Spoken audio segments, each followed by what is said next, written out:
Hello Pixie Doll, welcome back to my channel. I'm Crystal, aka the Wholesome Witch, and today we're doing Coffee Coven Chat number 2, and I just want to have a casual little chat about Beltane and ways to celebrate.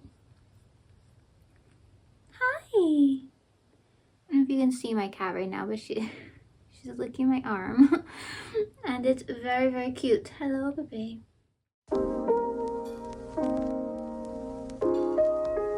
Beltane happens on May 1st. It's one of the festivals on the Wheel of the Year if you follow it.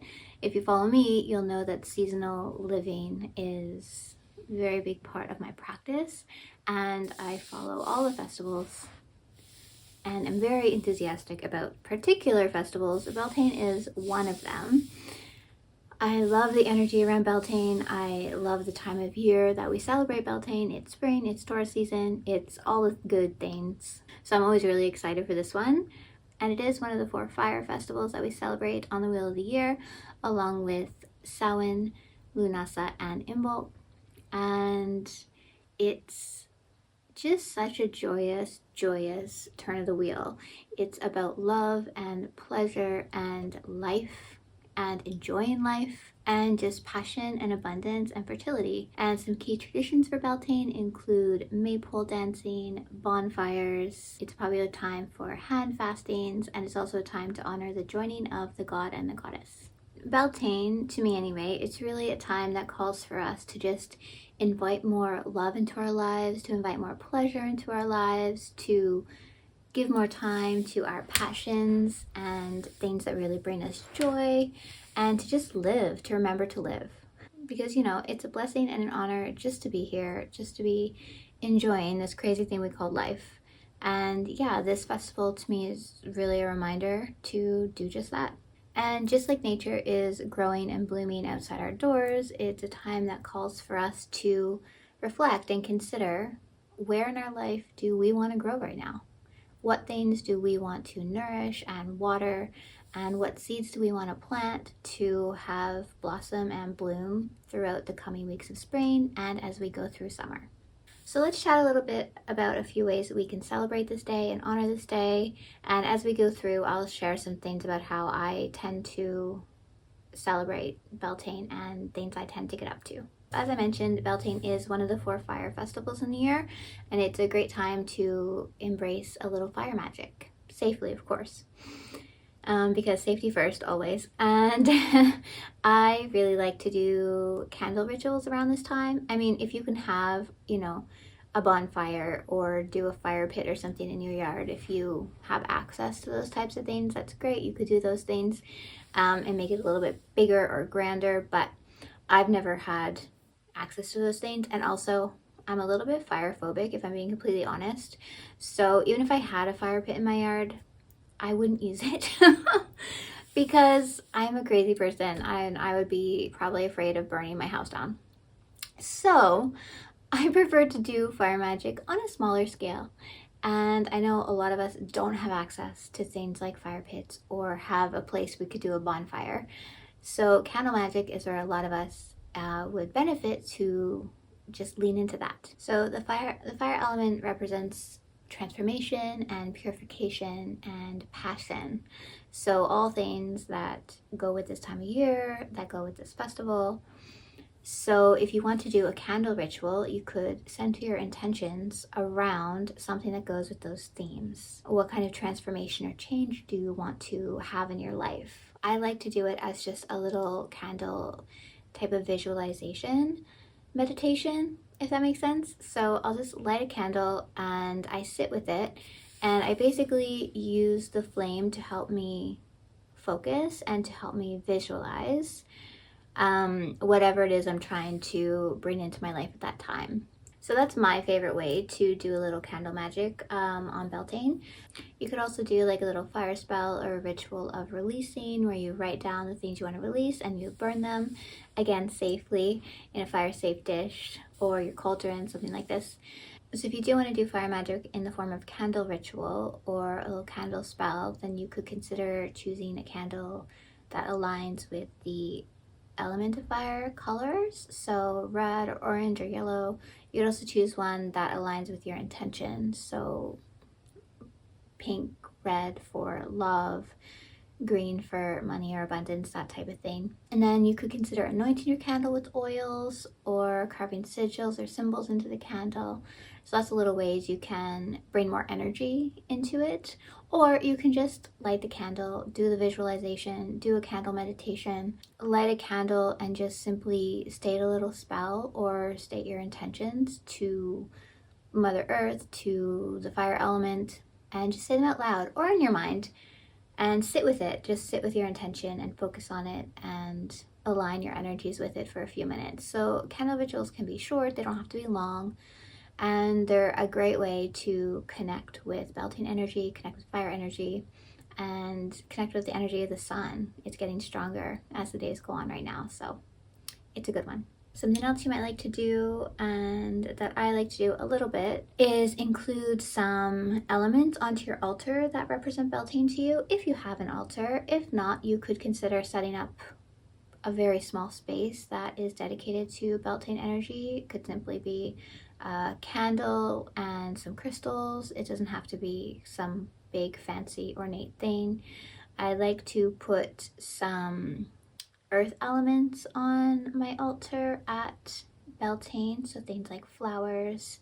And for a long time I didn't have an altar, so this wasn't something I did. So if you don't have an altar, you're not interested in it, you can just skip on down to the next little tip on how to celebrate. But if you do, you could also choose some crystals that are connected to Beltane, things like rose quartz or rhodonite. Pink crystals are often associated with Beltane. You could also do crystals like sunstone or citrine that are associated with the sun and abundance. You could also add some candles in Beltane colors like red and pink and green. You could add a little offering to nature if you don't have one on your altar already. You could just bring in symbols that represent you and how the energies of Beltane make you feel. So some symbol that represents passion to you, or something that symbolizes love. Bring these little things onto your altar as well, because that just makes it much more meaningful and energetically aligned to the way that you embody these energies in your life.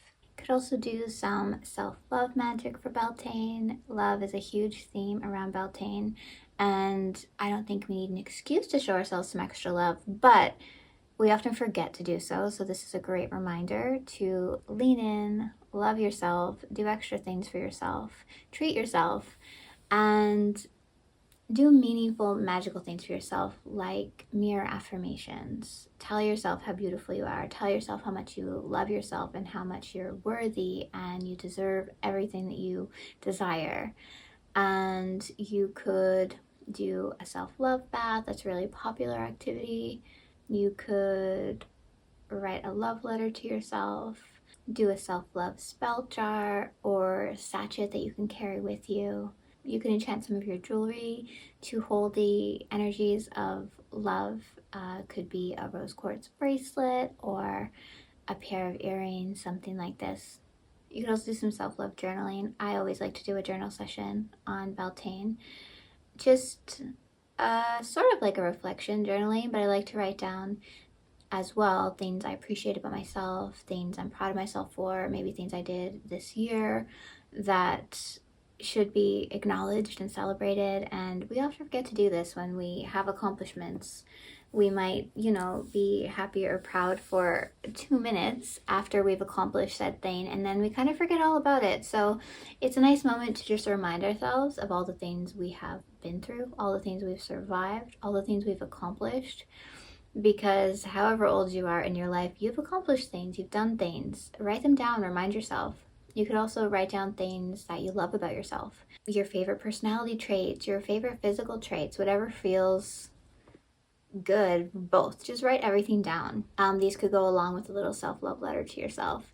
For all of the festivals, journaling is usually part of my magical workings that day. Words written or said out loud are spells. So be mindful of what you're writing, what you're saying, what you're thinking every day. And yeah, take this festival day as a day to really reflect and remember and remind yourself how amazing you are. And of course, Beltane is a perfect time and a time that is calling you to connect with nature and celebrate all the growth and abundance and life that's happening outside our door right now, because it's amazing. Every time I look outside, I'll notice things are greener, or there's new flowers, or something new has grown. The grass has sprung up overnight.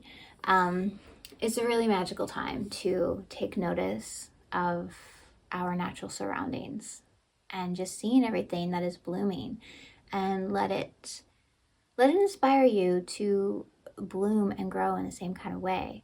So take this day and make sure you get outside. Hopefully the weather's good. Go for a walk, go for a nature hike if you can. Sit in the park. If you're in the city, there's probably a park nearby, or some bench nearby under a tree maybe, and just sit and take notice. We often don't take notice enough of nature and how amazing she is. The cycles in nature are incredible, and the festivals are a reminder to us to appreciate that. We should be appreciating nature every day, but these days are really marked, and they celebrate a special turn of the wheel, and just remind us to appreciate nature and connect with her. So get outside, maybe have a picnic, do an outdoor meditation, sit on the beach if you're close to the beach, by a river, visit a garden if there's any in your area, go to a farmer's market if you happen to have one on Beltane Day.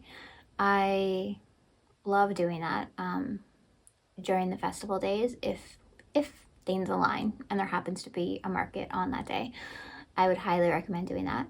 Wake with the sun on Beltane as well. Wake with the sun and get outside. I love to wake up with the sun. It's so lovely to be up before most of the world, to give thanks for the sun in that moment, and just sit outside in the peace and the quiet that is probably going to be surrounding you. The sun rises early and most people are not up yet, so you get to enjoy that moment of peace and calm and just connect with nature, connect with the earth. Feel those energies, use all your senses. Feel gratitude for it all, and for the experience of just being able to get up early and enjoy those moments. Something else that has a relevant theme around Beltane is divination practices. So Beltane is another time of the year, the only other time other than Samhain, that the veil is thought to be thinned, and there's less of a barrier between us and the other world, the spirit world. It's a great time to work on our psychic abilities, work on our divination, connect with your intuition, and also a great time to connect with the Fae folk if that is something that calls to you. There are many varied opinions on whether or not we should be connecting with the Fae, but I think if you're doing it in the right way, it can be another beautiful way to rein in the day. So you could consider leaving an offering to the Fae outside in your garden or under a tree in your neighborhood. You could say a little hello to the Fae folk, but it's not something that most people would say to do lightly. So if you do choose to connect with them, just make sure you've done a little bit of research and you're doing it in a safe way and in a way that's meaningful to both you and the Fae folk alike. I always like to do a card pull, a card reading on the festival days, especially Beltane and Samhain. I usually don't skip it on those days, and I'll usually do a spread that is not very big. I don't do like traditional spreads. I'll do something like maybe 3 to 6 cards representing the weeks ahead until we reach the summer solstice. So just to give myself some wisdom, some clarity on the coming weeks and what I should be focusing on, this type of thing.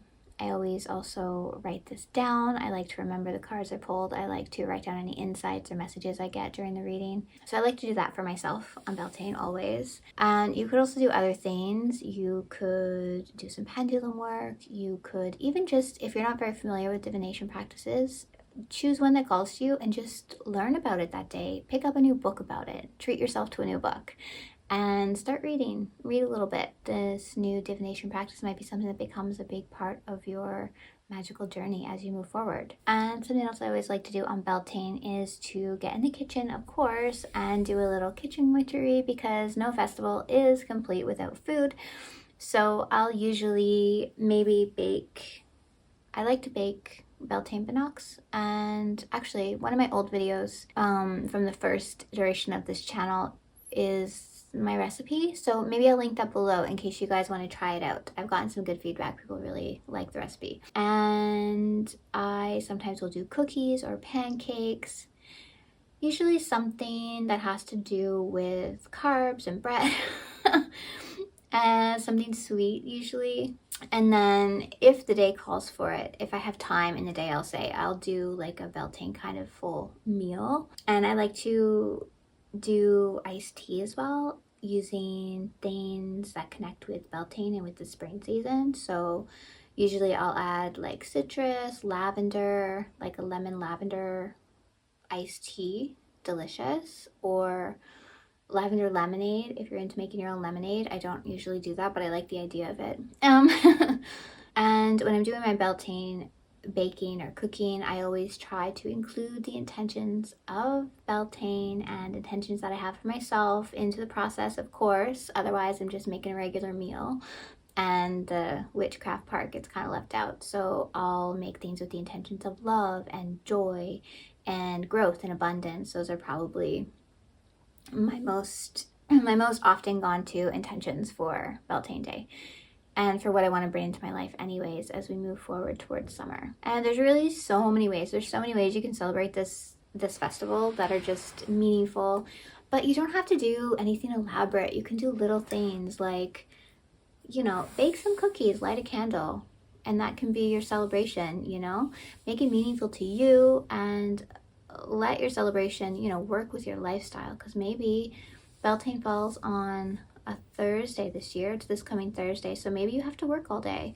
So maybe it's just something you can do for yourself in the evening. You can do a little tarot reading, or just brew yourself some Beltane tea. Like I said, use rose or lavender, some citrus, mint or basil, and set your intentions with that cup of tea that day. And that can be the only thing you do, and it's just as important and relevant and meaningful. What's most important is that you really celebrate in a way that's meaningful to you, in a way that you feel connected to nature and the seasons. It's such an important part of our wellness and living a good life, in my opinion, is just being connected to nature and appreciating these seasonal changes and acknowledging them and really leaning into them, and let them feed you. They can feed your spirit in so many different ways.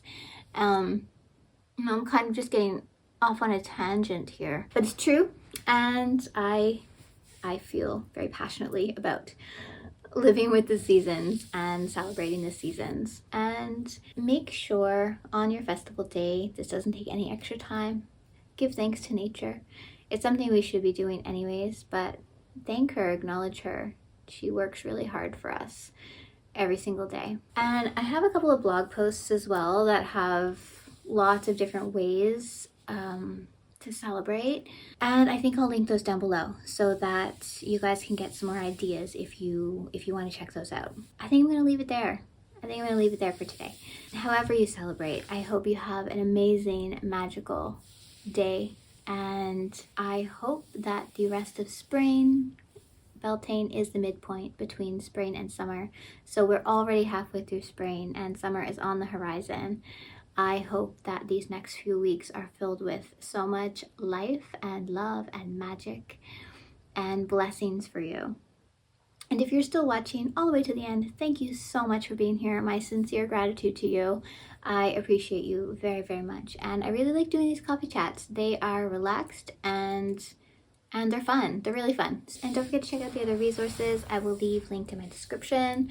My Bannock recipe and some of those Beltane blog posts. I'll leave those down for you if you want to check them out and get a little bit more inspiration for your own celebrations. Don't forget to like and subscribe if you do enjoy this type of video and you want to see more. Leave me a comment and let me know how you're going to celebrate Beltane this year. I would love to hear your ideas and your favorite ways to celebrate. If it's your first Beltane celebrating, let me know that as well. I always love to read comments on here or my other socials. It's always so nice to connect with you guys. And yeah, I am wishing you much magic, much blessings as we move forward. And until next time, bye.